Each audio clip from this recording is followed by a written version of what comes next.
for the battered but proud people of the Empire State. From the financial and entertainment epicenter of New York City to the sleeping and empty Like my edit? in towns of upstate, which once bustled with manufacturing, mining, and farming. We all know from thanks. history and nature, we deserve a return to the success and growth of generations past, a birthright being squandered by corruption in Albany, and the depredations of an insecure, scheming mountebank posing as governor, who loathes both us and himself. As liberty beckoned to enslaved peoples behind the Iron Curtain via American broadcasts after World War II, we now say, believe, rise, and join us. Welcome to Radio Free New York. Hey guys, welcome to Radio Free New York. This is our first 5-day-a-week show, and I'm here with Bob Savage. Yeah, 5 days a week. And by the way, we send a shout out to our network affiliate, WAC, out in Newark, radio station I worked at way back when I was in high school. And they've just added a new FM signal like 2 weeks ago. So not only will you hear WAC on 1420 AM, I believe it's 96.9. I'm trying to verify that right now. They don't have it on their website, but I think they're 96. Yes, here it is. Oh, okay, great. So it's listenable in Penfield. So that's good to hear. So they just added that brand new. So anyway, welcome aboard WAC AM and FM, and thanks very much for joining us for Radio Free New York. Yeah, no, that's great. So now we're on 5 stations. Five frequencies. Five frequencies. Places on the dial. Yep, absolutely. So if you're listening to the show and you're saying, hey, I can't get Radio Free New York where I am, you got to call up your local station and ask them for it, I guess. That's right. If for some reason, you're listening to either WAC or WYSL in the Rochester area, you go back to your hometown, you can't get the signal wherever you have your hometown station, call us. Yeah, absolutely.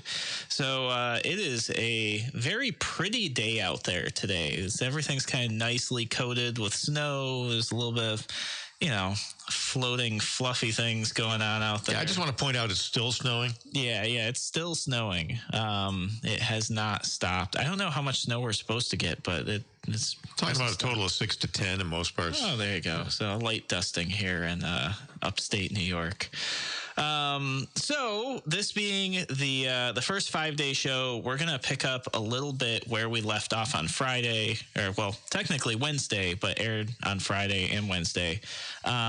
We're talking a little bit about the New York State budget crisis, what's going on there, where things are falling short. And then I want to talk about ballot access in New York State because Cuomo and, his buddies, of course, they did this thing where they snuck some stuff in the budget that's not truly budget related. One of those things being campaign finance, which if you follow what Cuomo has been doing and pushing for, that would make sense to you because they want publicly funded elections. So that part being in the budget makes sense to you.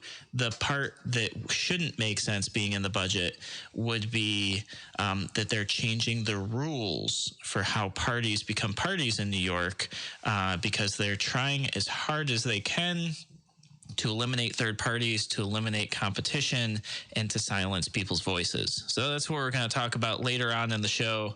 But before we do that, we're going to wrap up the budget crisis. Just remember, folks, Democrats always want to take away choice. They always want to take things away from you.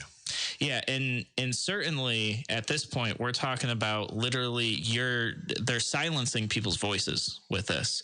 And when we're going to talk about how this is a committee that was not elected, it was appointed, and whatever they say goes unless the legislature quickly reconvenes and cancels it within 20 days. And we're already, I think, five days into it already. So there's not a lot of time. So let's talk about the New York State budget real quick, though. I'm going to give you guys a brief recap. Those of you who may not have heard the show before, I want to bring you guys up to speed because this is really, really important. First thing right off the top, first thing you need to know is that we're looking at a $6 to $8 billion deficit over the next 2 to 3 years because of this budget. Now, my question is that annually or is that overall for the entire period? Spread. So as I was reading some of the stuff, I think some of the news articles were like, yeah, there's an $8 billion deficit. I don't believe that's this year. As I looked at it, I think it was closer to like 2.8 for this year. But $2.8 billion, I mean, that's billion with a B, Yeah, that's not horrible. Money, yeah. That's a crazy amount of money. I don't even know how to quantify. I'm sure somebody could tell you how many $20 bills that is stacked to the moon or something like that. This is an insane amount of money. We should not be falling short on this at all. The biggest expense that is causing this is actually Medicaid. And it's important to note that because when we talk about single payer healthcare and we talk about Medicare for all, we need to talk about the fact that all of those people on Medicaid would be on that Medicare for all plan. So if we're already short $2.8 billion, and that is, the largest contributing factor is the cost of Medicaid. And we know that close to 30% of the New York State population is currently on Medicaid. Amazing. That should give us some numbers, some ideas, some projections here on how just negative we're going to go if we move to that type of system. Now, of course, Cuomo praised the budget. He thought this was just the greatest thing since sliced bread. Sure, because you're spending more money. Yeah, and as we've observed on this show, Democrats and liberals always, their metric for success in government is how much money you're spending.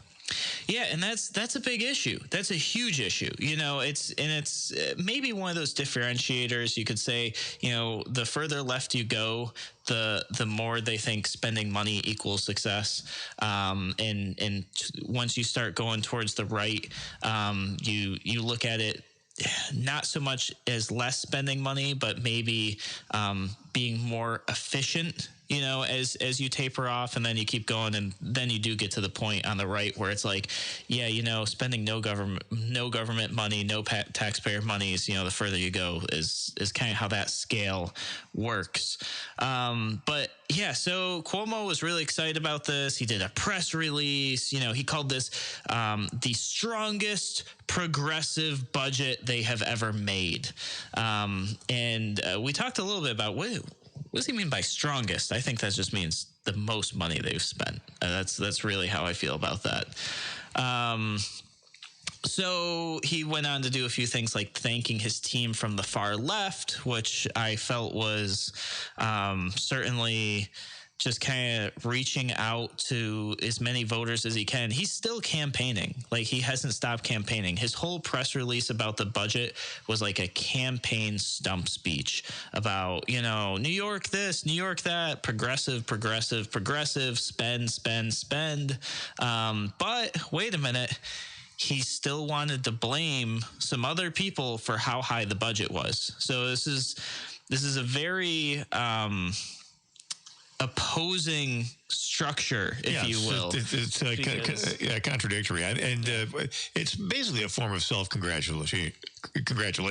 It's self-aggrandizement. Look, what a wonderful thing we've done here.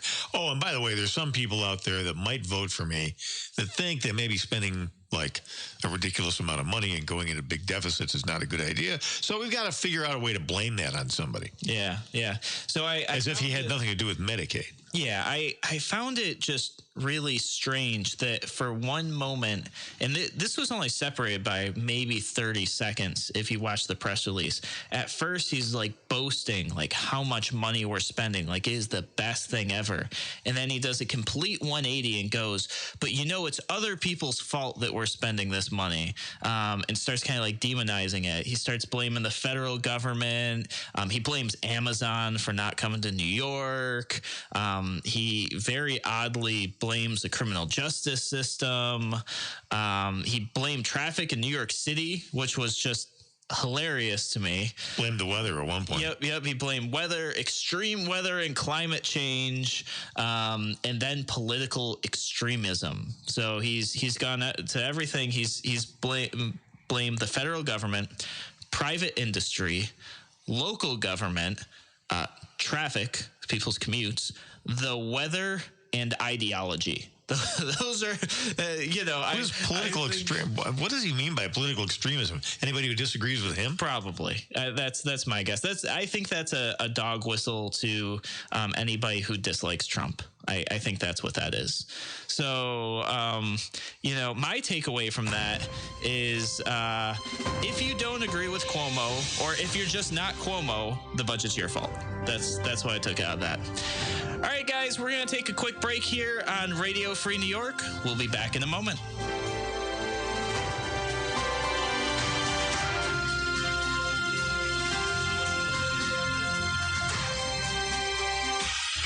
Your business relies on computers and technology to operate. Slow, unreliable networks and servers can cause unplanned downtime and affect your bottom line. The experts at Simple Tech Innovations are here to help. Their preventative maintenance program ensures that your computers and network are kept up to date and monitored for any issues, keeping your business running smoothly. They also help clients achieve HIPAA, PCI, and New York State cybersecurity compliance to keep your network safe and secure. Whatever your business IT needs are, Simple Tech Innovations should be your first call. They've won the Best in Rochester 8 years in a row and have an A+ Better Business Bureau rating. Call them today for a free consultation at 585-200-3182. That's 585-200-3182. Simple Tech Innovations.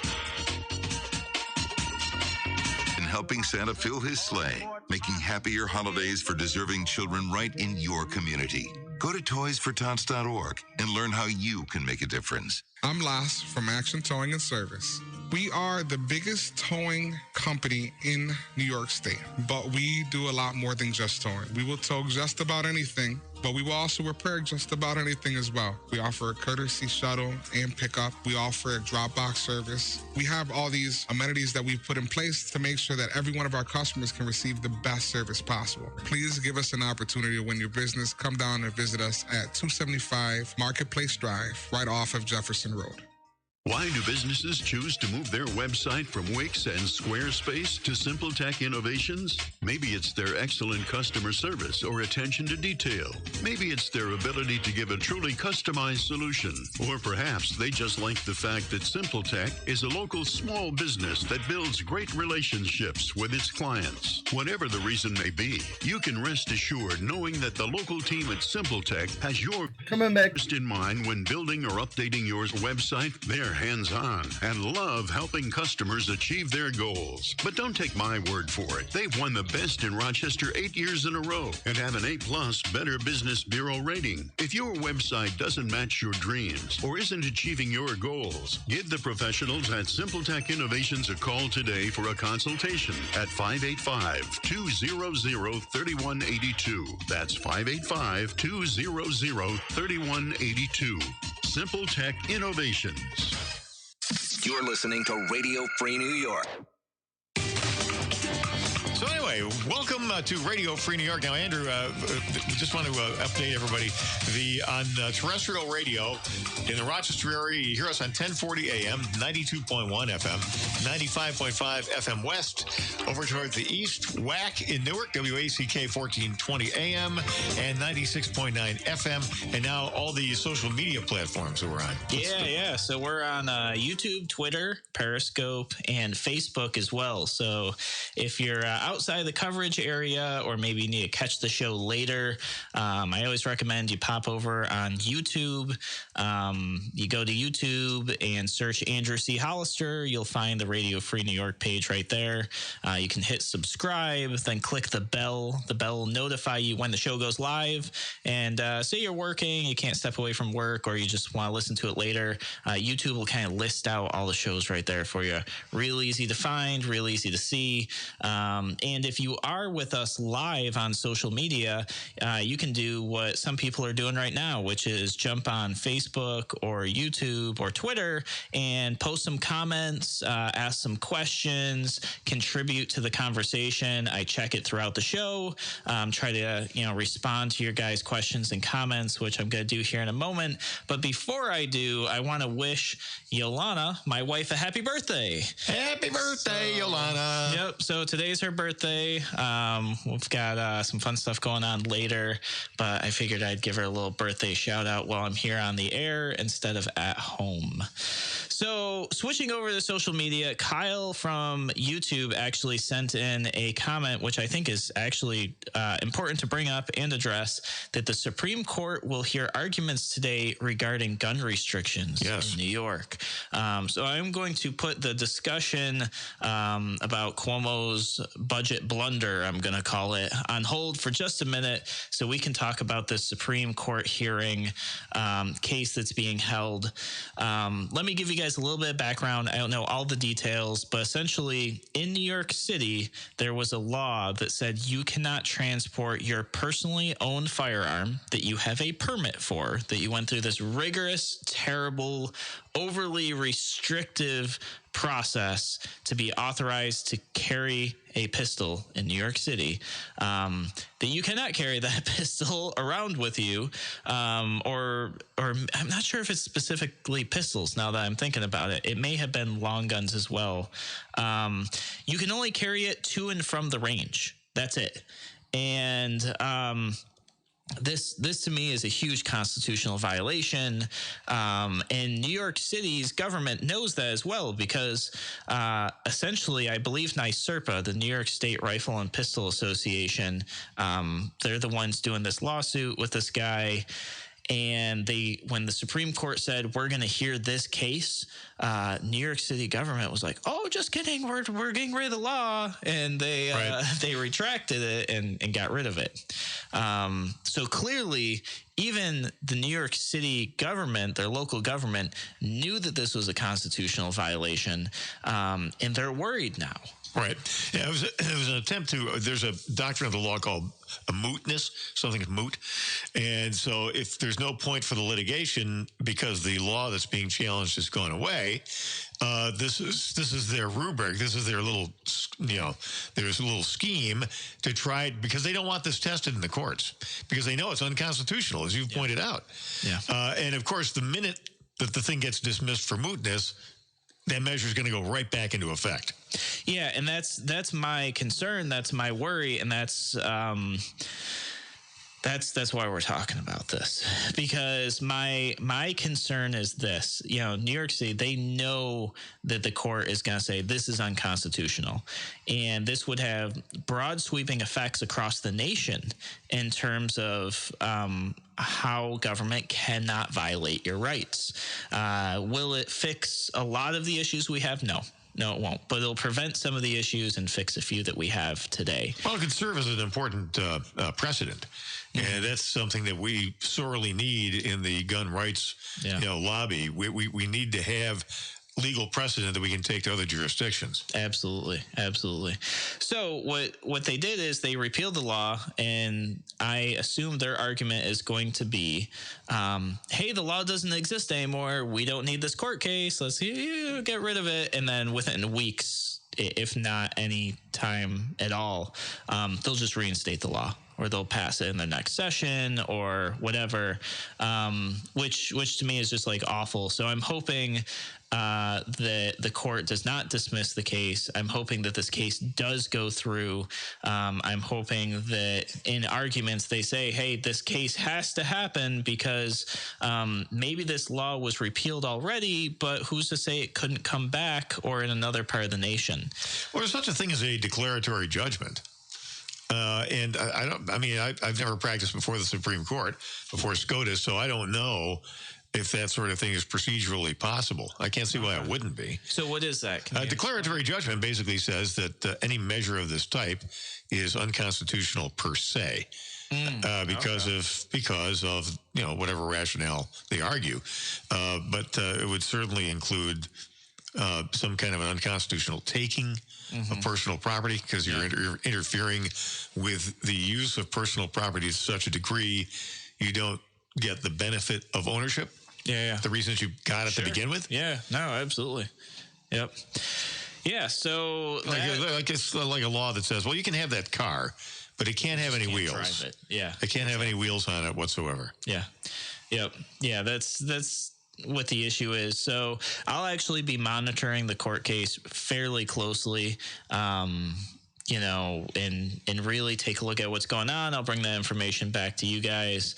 I don't know if the Supreme Court is like other courts where like the first day is usually like wasted. You show up, you say a few things, and then adjourn until like 2 months out, or I don't think so. Yeah, I did see in a few places that we wouldn't expect a ruling till June.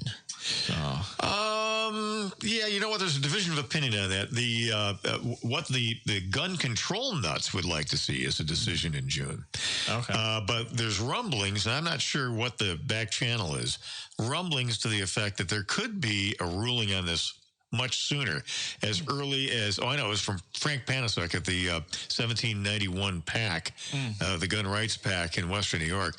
His sources tell him that there could be a ruling as early as a couple of months from now. Okay. Maybe like January, February, March. Yeah. And if that were to happen, that would indicate, in all likelihood, that this law is going to be struck down. So that would be good news for Second Amendment advocates. Yeah, absolutely. And that right there is. It's always interesting to me how long court cases take. So, this starting today, we'll probably have a little bit of information by the end of the day, but certainly we're not going to know much more than that. So what you get is the handicappers. There's all these people sitting in the chamber watching, the proceedings and listening to the questions being put to the appellant by the justices, individual justices. Sometimes that indicates something. Sometimes it doesn't. Sure. You never know. The questions might indicate one thing, but mean the opposite. The handicappers love doing that. It's a dangerous hobby, I have to say. Yeah. So I do want to welcome a few of you to the show. Some of you guys who are commenting in on social media. Dan, Lisa, Kyle, Nate, thank you guys so much. Definitely, if you guys have questions or things to contribute to the conversation, pop over on social media, either Facebook or YouTube, and comment here on the live stream as it's going on. And if you catch it later, feel free to comment later too. I do go back, I review the comments, I answer them myself, or I use your comments and questions to create the next show. So, any of that stuff is pretty good. We're going to shift the discussion back to our state budget crisis, because this is a serious issue. We're talking a $6 to $8 billion deficit over the next 2 or 3 years, which, if anybody remembers the last time we had a deficit close to this high, it was the recession. So it's not good. It's an issue. And what came out of this was pretty interesting to me. Cuomo had a first 100 days of justice plan, which I hadn't even heard of it. And I follow things, I feel like, pretty well. So I'm going to, before we take the break here, just read off what he said those points were. And then the crazier thing to me is, at the time of that press release, they were on day 90. I'm like, so you had this 100-day plan and we're already done with it and nobody knew about it. So those things are make a progressive tax system in New York, cut middle-class taxes and fight SALT, protect quality, affordable health care, codify reproductive rights, and enshrine gender equality into law, combat gun violence, launch a $150 billion infrastructure plan, fund and restructure the MTA, ensure education equality, ensure fairness in the criminal justice system, pass the DREAM Act, ensure clean, safe drinking water for all, improve democracy, increase trust in democracy, protect public sector unions, keep affordable housing affordable in New York, pass the Child Victims Act, protect LGBTQ, and legalize adult recreational use of marijuana. We're going to talk about those things when we come back. Yeah, on Radio Free New York.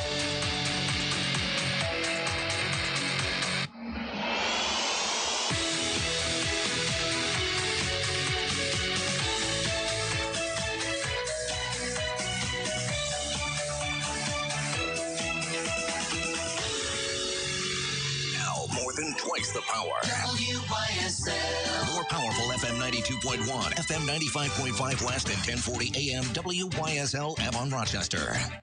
Here's the latest forecast from the News 10 NBC Weather Center. Today, we'll look at scattered snow showers throughout the region. Mostly cloudy skies with temperatures in the 30s for the high. Once we move into later afternoon and evening hours, we will start to see those scattered snow showers taper off. Tonight into tomorrow, drier conditions. We will stay in the 30s for Tuesday with a mix of sun and clouds. Then it does look like some lake effect snow will impact the region Wednesday and Thursday. This is Samantha LaRocca for WYSL. This is Dom Geneva, owner of Genesee Valley Chrysler Dodge Jeep and Avon, your no-nonsense car dealer. You know, sometimes leftovers can be good. Thanksgiving turkey, yum. Beef stew, pretty good, huh? Sushi, well, forget the sushi. Not sushi. But you get my point.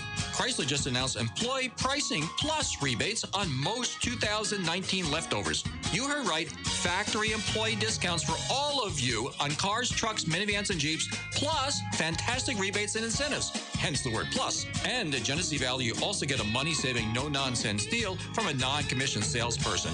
None of that stuff you hate, like those fake key mailers, screaming TV ads, or tactics that make you feel like you'd rather have a root canal. Hey, at Genesee Valley, I say an educated consumer is our best customer. Get the leftover you want before someone else does. After all, the factory's not making more leftovers, hence the word leftover. Genesee Valley. Exit 10, Route 390 in Avon. GeneseeValley.com. Why do businesses choose to move their website from Wix and Squarespace to SimpleTech Innovations? Maybe it's their excellent customer service or attention to detail. Maybe it's their ability to give a truly customized solution. Or perhaps they just like the fact that SimpleTech is a local small business that builds great relationships with its clients. Whatever the reason may be, you can rest assured knowing that the local team at SimpleTech has your best interest in mind when building or updating your website. They're hands-on and love helping customers achieve their goals. But don't take my word for it. They've won the best in Rochester 8 years in a row and have an A+ Better Business Bureau rating. If your website doesn't match your dreams or isn't achieving your goals, give the professionals at SimpleTech Innovations a call today for a consultation at 585-200-3182. That's 585-200-3182. SimpleTech Innovations. Need help with health insurance? The Greece Regional Chamber provides assistance with health insurance for businesses, nonprofits, families, and individuals throughout our region. We pride ourselves on the personalized service that we provide for our clients. Let us help you find health insurance plans that fit your needs and navigate the paperwork. Greece Chamber Benefit Partners, located at 2402 Westridge Road in Rochester, New York, offers a broad range of medical insurance plans for businesses, nonprofits, individuals, and families throughout the greater Rochester Finger Lakes region, working with insurance companies including Excelis, Blue Cross Blue Shield, Univera, and MVP Healthcare. We can also help you access insurance plans through the New York State of Health, the official health plan marketplace. Again, you do not need to live or work in Greece to utilize our brokerage services. We serve the greater Rochester Finger Lakes region of New York State. Visit greecechamber.org to sign up for one of our free health insurance information sessions or schedule an appointment with one of our licensed brokers. Call 585-227-7272. 585-227-7272. Hi, I'm Dr. Pat Brophy from UR Medicine, Golisano Children's Hospital. What if we could help every child reach their fullest potential? What if we went beyond healthcare to improve the entire lives of children? What if you could help us do that? At Golisano Children's Hospital, these are the goals we hope to achieve. You can help us make a difference in the lives of children throughout the region. With your donations, we can ensure that we give our kids the very best care. So please, give to Golisano Children's Hospital today. Avon Floral World is celebrating 40 years serving Avon and the Genesee Valley. Avon Floral World has the area's largest selection of fresh flowers, silk arrangements, gifts, and home decor. Let Avon Floral... Hey, nice message on the machine, huh? For holiday arrangement, call 226-3496 or visit our website. Cool. World.com. Stop in for the the open house December 7th, 10 a.m. to 6 p.m. and enjoy complimentary refreshments. Avon Floral World. We deliver smiles.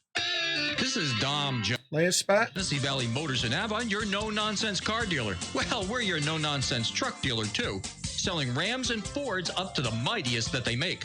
And we have a shop with Master Techs open from 7 a.m. to 8 p.m. 6 days a week, even Saturday, so you can get your truck serviced when it's not billing hours for you. You may not be used to that. Visit RochesterWorkTrucks.com. That's RochesterWorkTrucks.com. Radio Free New York. We are back with Andrew Hollister. We're back here on Radio Free New York, and it sounds like we've got a caller on the line. Well, we do now. It took me a minute to switch him. Hey, Rick from Rochester. How you doing, bud? Hey, how you doing, Andrew and Dr. Savage? Hey, I really appreciate this program. And by the way, just so you know, I did drop my vote on the Libertarian line for yourself and your running mate there. I definitely appreciate it. Thank you so much. Well, I will continue to support that, too. And I just wanted to bring up SB 660 because I think people aren't aware of what that really is. I support a group called Compass Care, which is an alternative to abortion center, and it's anything but allowing reproductive rights. What it's doing, it's limiting the voice of somebody else to be able to freely express their religious beliefs in business by forcing them to hire people that have an opposite opinion on what their mission statement is. It's really tragic. Yeah. So as I'm reading this, and I thank you so much for bringing the bill to my attention because this is the first time I'm seeing it. But what it looks like the bill does, and there's a whole bunch of points here, is that say you were an organization like Compass Care, and I'm not totally familiar with what they do, but it sounds like they provide services to give an alternative to abortion. Is that right? Is that That's correct? a counseling organization. Okay. And exactly. Yeah, they do ultrasounds and stuff like that, and they do give people options. Yeah. So what it sounds like is this bill, which passed, by the way, I didn't even, like I said, the first time I'm hearing about it, looks like it passed. Governor Cuomo already signed it, would essentially make it so that if somebody who was working there had an abortion or something along those lines, and they felt that was in direct conflict with their mission statement, they couldn't let them go and they couldn't have access to like medical information to even know that happened. Is that accurate based on your understanding? Yeah, and what it's pretty much saying, though, is it can allow, a fox in the hen house. It's going to allow somebody, it would be like me going to Planned Parenthood as against abortion person and demanding that I be employed there and be able to put my message in front of them. At least that's the way I understand it. And what's really troubling is Senator Roebuck voted in favor of this thing. Yeah. Just quoting from the Compass Care website here, January 22nd, 2019, the legislature passed SB 660, the BOSS bill is what they call it. Senate Bill 660 prevents Compass Care or any other like-minded organizations from employing people who believe and behave consistently with the religious beliefs and mission of their organization. It forces this violation of constitutional rights under threat of enforcement and crippling lawsuits. It requires Compass Care and other like religious and pro-life organizations to promote and normalize to its employees abortion and standards of sexual conduct that run counter to its purpose, statements of faith, and principles. Thank you for looking that up, Doctor, because that's exactly what I read, and it's better to read those words than what my opinion is on it. Yeah, no, absolutely. And I am kind of like scrolling through the law here, and I'm reading it kind of quickly. But one of the things I think is interesting is that this could potentially not be limited just to, say, Compass Care or something like that, because it mentions like drugs and other medical records. So it would be interesting to see if this was applied to, say, a rehab group as well. A group that maybe is helping people with alcohol abuse or some other abuse. And does this bill limit their ability to do drug testing and things like that in this scenario? And could you potentially have somebody in these, rehab facilities, now able to, or now in this situation where they should be counseling people how to get off a drug or an addictive substance. And if they themselves are on it, they can no longer be let go until they get better and get help. So that's something I'm going to have to read, because I do see there's stuff about the decision to use or access particular drugs, certain medical services. So it's something I'm going to have to read more, but this doesn't sound like government allowing you to make free decisions. No, it's exactly the opposite. It doesn't sound like that to me. Right, Rick? Yeah, and that's what I'm saying. I mean, it works both ways. To say that you're going to trample on somebody else's right to freedom of expression and really speech as a result of, a progressive agenda that says, well, okay, it's our way or the highway, which is more and more how we're being bullied in this state. And just to clarify, I have a call into Senator Robach's office right now, so I haven't heard back from him, and I don't like to try to beat people up with any of this, but it's just like the camel getting his nose under the tent. I mean, this is happening with all our rights, which has led me more towards a libertarian ideal, because not controlling the Senate or the assembly. Oh, he went away. But I think we got the point, though. I appreciate the call very much, Rick. There's one more quote here I wanted to... of course, it went away, so pulling it back up on my phone here. Pro-life staff at Compass Care empower women considering abortion with comprehensive information and support so they can make the healthiest decision. SB 660 reveals the true intent of New York State to ensure a woman has no choice other than abortion. And if you want to get their take on this thing, you can go to realabortionnews.com, and that is Compass Care's one of their sites. But it's clearly, again, earlier in the program, we made the observation, Andrew, that what liberals want to do, what leftists want to do, is take away choice. They want to remove things from you. They want to restrict your rights. They want to take away money from you, because that's what a $2 billion budget deficit does. Yeah. But that comes right out of your wallet. Yeah. That's not just some number that they're talking about. That's going to have to be made up, and you're going to have to help. Yeah, no, absolutely. And I think that a key phrase to put in here is freedom of association, right? Because I think we have a document somewhere that protects that. It's kind of important. Like, it's called the Bill of Rights. First thing on there. Liberals and leftists don't like the Bill of Rights because it interferes with their agenda.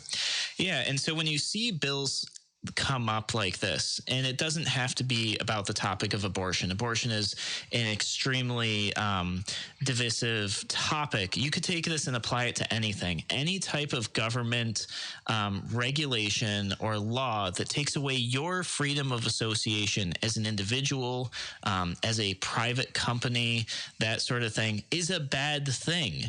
It shouldn't matter if you happen to agree or not. You may agree with it, you may disagree with it. That part should be irrelevant. We should all be asking ourselves, even if we agree or disagree, does this bill take away one of my rights? Does this bill take away the ability for a company to have a specific mission statement and not have freedom of association or disassociation of individuals that they feel are in conflict with their mission statement? Once again, apply it to anything.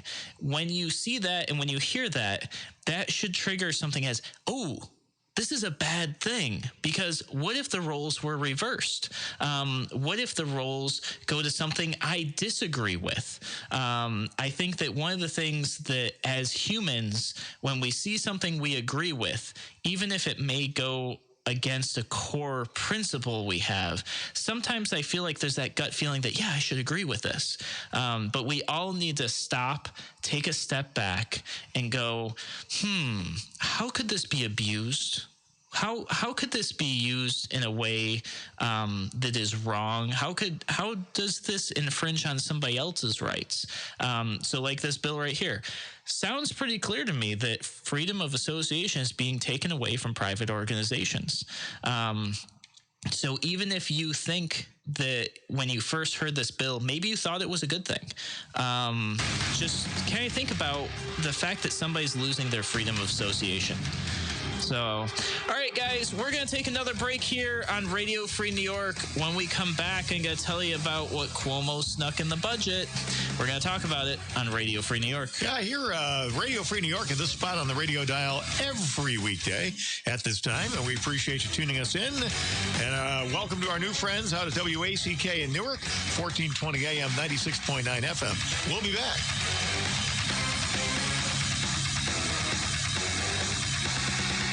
Why do businesses choose to move their website from Wix and Squarespace to SimpleTech Innovations? Maybe it's their excellent customer service or attention to detail. Maybe it's their ability to give a truly customized solution.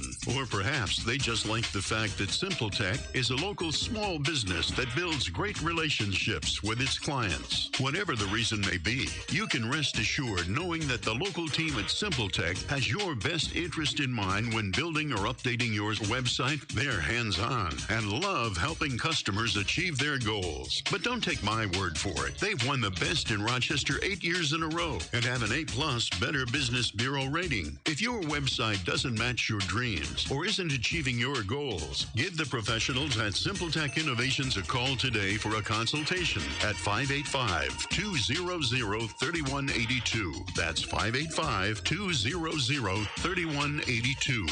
SimpleTech Innovations. Aircraft Environmental Systems. Hey, there's Bill on line one wanting to see if Andrew would like to interview a senator. Simulation Chambers for America's R&D laboratories. We're experts in troubleshooting, calibrations, custom designs, and consulting for more than 40 years. Industry pioneers, we created the first ever fleet of temperature, humidity, and altitude test chambers available to rent coast to coast. Trained and trusted by environmental chamber manufacturers, we are ACES. Find us at acesinc.com.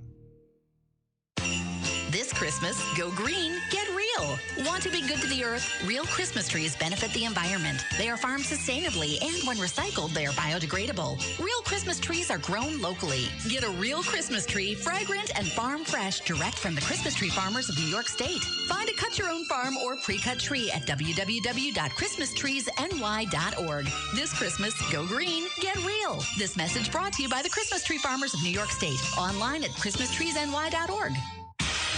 Your business relies on computers and technology to operate. Slow, unreliable networks and servers can cause unplanned downtime and affect your bottom line. The experts at SimpleTech Innovations are here to... Last spot. Your preventative maintenance program ensures that your computers and network are kept up to date and monitored for any issues. You're welcome. Business running smoothly. They also help clients achieve HIPAA, PCI, and New York State cybersecurity compliance to keep your network safe and secure. Whatever your business IT needs are, SimpleTech Innovations should be your first call. They've won the best in Rochester 8 years in a row and have an A+ Better Business Bureau rating. Call them today for a free consultation at 585-200-3182. That's 585-200-3182. SimpleTech Innovations.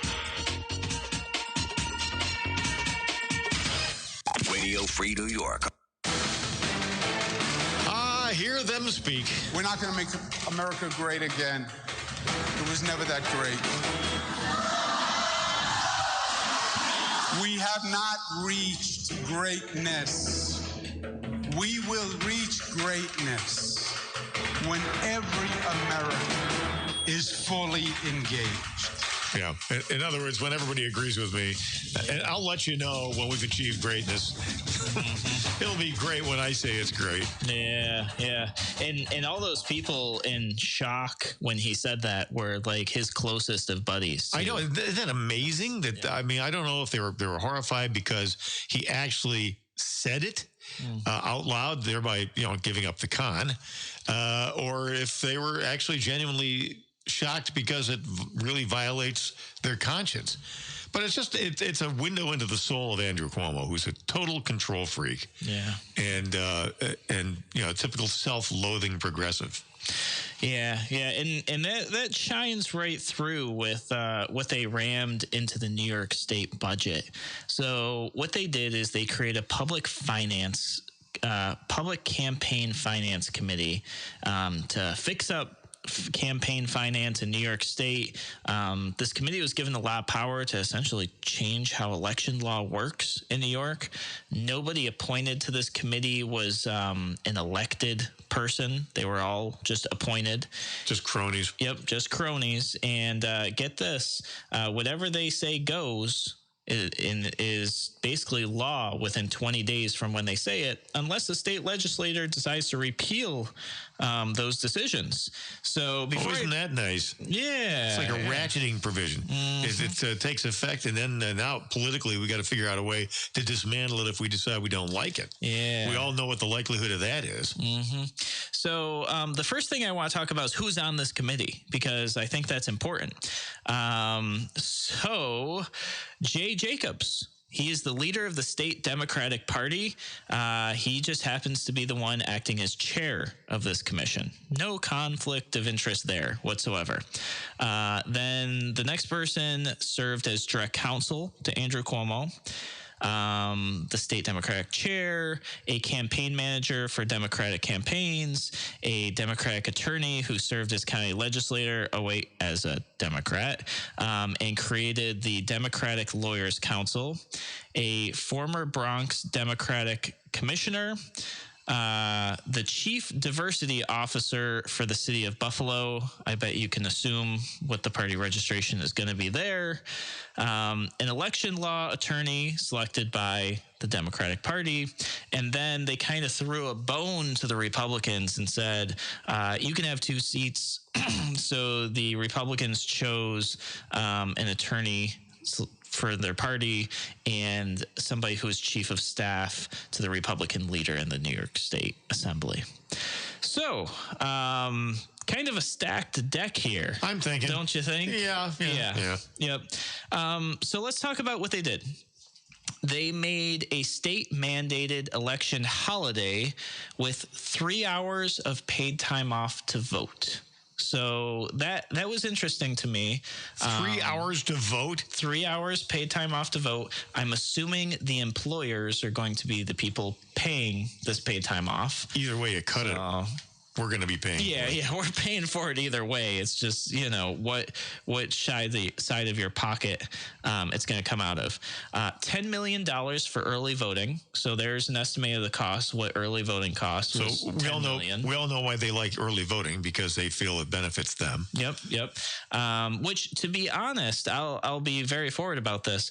I'm not opposed to early voting, but I'm definitely opposed to, if you're going to do early voting, I don't know why you would then also make it employer mandated paid time off. I think that it should definitely be one or the other. I don't know that it should be mandated paid time off. I've got some personal issues with that, some philosophical issues with that. But definitely having the ability to get time off to vote is very important. So it'd be really interesting to see what this 3 hours of paid time off costs employers. What's across the demonstration of need for this? Are there people who want to go vote and their employers are saying, no, you can't go vote? Forget it. Well, that's already illegal, right? So, my guess is what they're saying is people won't leave work because they can't afford to. That's what my gut tells me. But they don't have to demonstrate any need. They just kind of have carte blanche power to do whatever. But the polls are open until 9, I believe. And they open early too, right? Well, for general elections, they open at 6. I think for primaries, I think they typically open at 9. Yeah, why not just extend the hours of the polls? Yeah. So both of these seem like a great way to milk everybody for money, the employers and the taxpayers. Well, the campaign finance thing, that's a cash cow. Yeah, for sure. Allows for same day, what they called advanced voter registration. I have no idea what that means. No clue. It means you show up at the poll, you register, then you go in and vote. So what that means is George Soros can bring in, a busload of illegal aliens. Sure. And you can't ask them for ID. That's already established. That's true in New York. And nobody knows who the hell they are, and they register and they vote. Yeah. So it's just a way to stuff the ballot box. And at this point, even if you could ask for ID, they might have one in New York. I mean, that's just they're going to have these. They're going to have those new. They're going to have the green light law driver's licenses that look like real IDs. Mm-hmm. So and the poll workers will all be coached in how to not be too curious. Yeah. So all of this stuff so far is technically budget stuff, right? Which is what this was created under the budget, and including this next point, $100 million in the budget for public financing of campaigns. Now, we're probably going to talk about this in extent tomorrow because it's really important. This totally takes away your freedom of expression and your ability to, have the right to associate with who you do and don't want to. Totally. So we're going to talk about that more tomorrow. Now I want to talk about the part that has absolutely nothing to do with campaign finance that they ran through here as their secret agenda. And that is they want to change the rules as to how you become a party. Oh, there it is. The meat and potatoes, the real thing that they're trying to do here. They changed the votes from 50,000 votes every 4 years in a gubernatorial election to, wait for it, 130,000 every 2 years. So they are so scared and so terrified of people having a voice with third parties.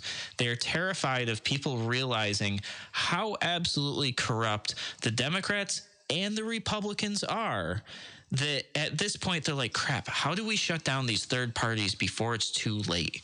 They're like, okay, let's raise the requirement. There's only 1 or 2 parties that has above this requirement right now. And let's make it every 2 years. Now, some people are looking at the numbers and saying, well, this is probably okay because, the Conservative Party got like 200,000 votes last time. So they should be fine. Well, every 2 years, I don't think the Conservative Party has a way to endorse for president because they're not a national party. So that would exclude basically every party except for the Green Party and Libertarian Party right off the bat. Now, the Libertarian Party, last time around, they got 170,000 votes in the presidential. So they might be okay. I'm not sure what the numbers are for Green. But I think that the reason they did 2 years is to cut out all of those other parties. And then their hope is they'll probably change it again before the gubernatorial is my guess. So that is it. That is what they were trying to do this whole time. That's what they slipped in here, the idea that they are going to figure out how to take away people's freedom of association. And they're doing it in the budget through a election campaign finance committee, which this has nothing to do with campaign finance, except for, and this is what we're going to talk about tomorrow, that public funding piece. Imagine what the budget would look like if they had to publicly fund campaigns for 6 candidates. Well, now that's a bigger issue. I mean, the $100 million is already too much, but that $100 million, they're hoping to split between Democrats and Republicans. They don't want any other competition. They don't want any other voice. If you are a minority, and when I say minority, I mean somebody who steps outside of the 2-party system. If you are somebody who thinks that competition is good, extra voices are a good thing, and people who are the minority should still have some sort of voice. Guess what? Cuomo doesn't think so. Neither does the Democratic Party in New York State. They want to take that away, which has been the reoccurring theme of this whole show here. And it wasn't even the intent. It just happens to be the truth. So guys, thank you so much for joining me on our first 5-day-a-week show, noon to 1. I'll be back tomorrow, and we are going to talk about this public funding of elections in New York State. I'll talk to you guys then.